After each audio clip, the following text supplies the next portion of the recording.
Assalamualaikum warahmatullahi wabarakatuh. Salam sejahtera untuk kita semua. Selamat pagi Ibu Lista Kuspriyatni selaku dosen pengampu ilmu budaya dasar. Saya Nadia Grida Harjito bersama teman saya Alia Ramadhani, Dian Oktadini, dan Nia Madania. Kami dari kelompok 4 ingin presentasikan hasil diskusi kami yang berjudul Manusia dan Keadilan. Yuk simak penjelasan video berikut ini. Menurut Kamus Umum Bahasa Indonesia, susunan WJS Purdarminta, kata adil berarti tidak berat sebelah atau memihak manapun, tidak sewenang-wenang. Sedangkan menurut istilah, keadilan adalah pengakuan atau perlakuan yang seimbang antara hak dan kewajiban. Bisa diartikan bahwa keadilan itu keadaan bila seseorang memperoleh apa yang menjadi haknya dan setiap orang memperoleh bagian yang sama dari kekayaan bersama. Adapun keadilan menurut para ahli, yaitu keadilan menurut Aristoteles, yaitu kelayakan dalam tindakan manusia. Kelayakan berarti adalah titik tengah antara kedua ujung ekstrem yang terlalu banyak dan terlalu sedikit. Adapun keadilan menurut Plato, yaitu adalah orang yang mengendalikan diri dan perasaannya dikendalikan oleh akal. Keadilan sosial adalah hak bagi setiap warga negara Indonesia yang hidup bersama dalam negara ini. Perlakuan hukum tidak dibedakan antar golongan atas dan golongan bawah. Semua berhak mendapatkan perlakuan yang adil dan setara sama yang lainnya. Keadilan sosial ini terdapat pada sila kelima. Sila keadilan sosial mengandung prinsip bahwa setiap orang berhak mendapatkan perlakuan yang sama dalam bidang hukum, ekonomi, politik, dan kebudayaan. Untuk mewujudkan keadilan sosial ini, kita perlu sikap dan perbuatan. Di antaranya yang pertama, perbuatan luhur mencerminkan kekeluargaan dan gotong royong. Yang kedua, sikap adil terhadap sesama, menjaga keseimbangan antara hak dan kewajiban, dan menghormati hak-hak orang lain. Yang ketiga, sikap suka memberi pertolongan orang lain. Yang keempat, sikap suka bekerja keras. Yang kelima, sikap suka menghargai hasil karya orang lain yang bermanfaat untuk mencapai kemajuan dan kesejahteraan bersama.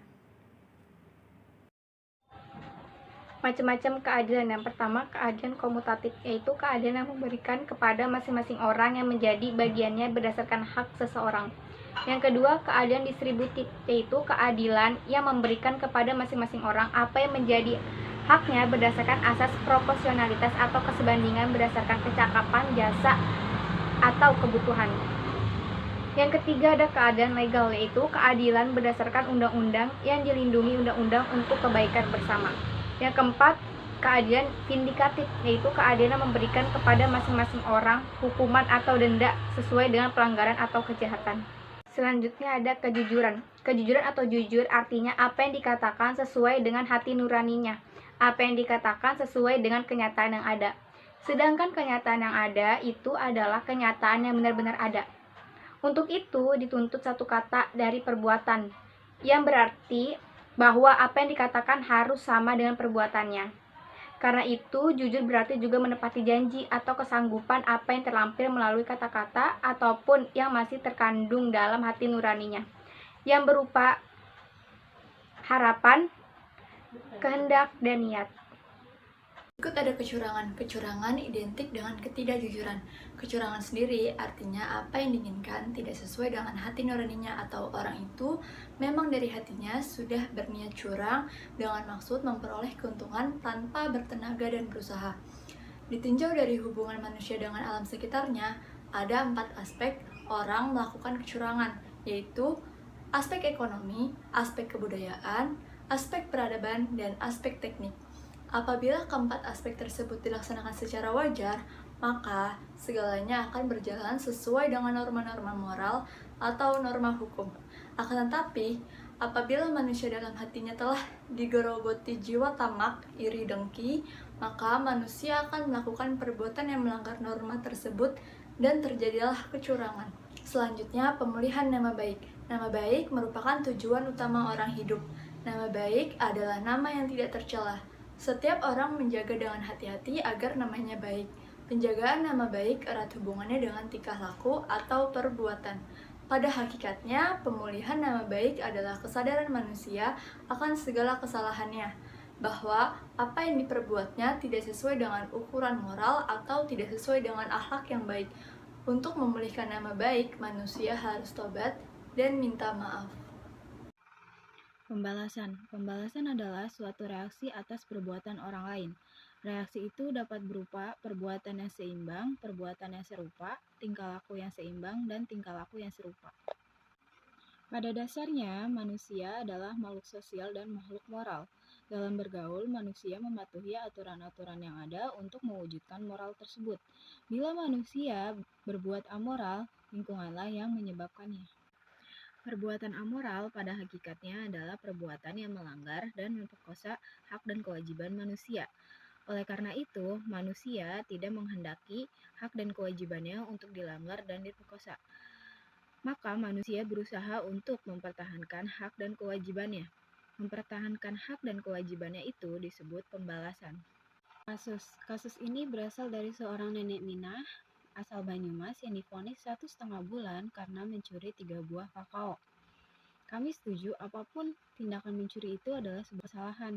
Namun jangan lupa bahwa hukum mempunyai prinsip kemanusiaan.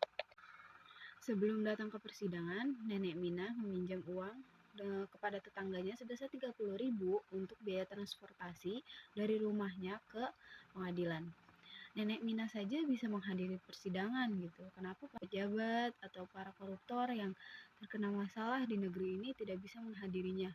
Kadang mereka membuat alasan sakit yang terkesan dibuat-buat. Mereka nggak malu gitu sama Nenek Mina. Mereka gampang sekali menjerat Nenek Mina, menjerat orang-orang yang hanya mencuri 1 buah semangka atau sepasang suami istri yang mencuri 1 pisang karena keadaan kemiskinan, tapi sangat sulit bagi mereka yang menjerat hukum untuk para koruptor atau pejabat yang terkena masalah di negeri ini. Ini termasuk diskriminatif dan juga memalukan sistem dan keadilan di Indonesia. Inilah hukum dinamika di Indonesia, yang menang, yang mempunyai kekuasaan, yang mempunyai banyak uang, dan mempunyai kekuatan. Mereka pasti aman dari gangguan hukum yang ada di Indonesia walaupun mereka melanggarnya.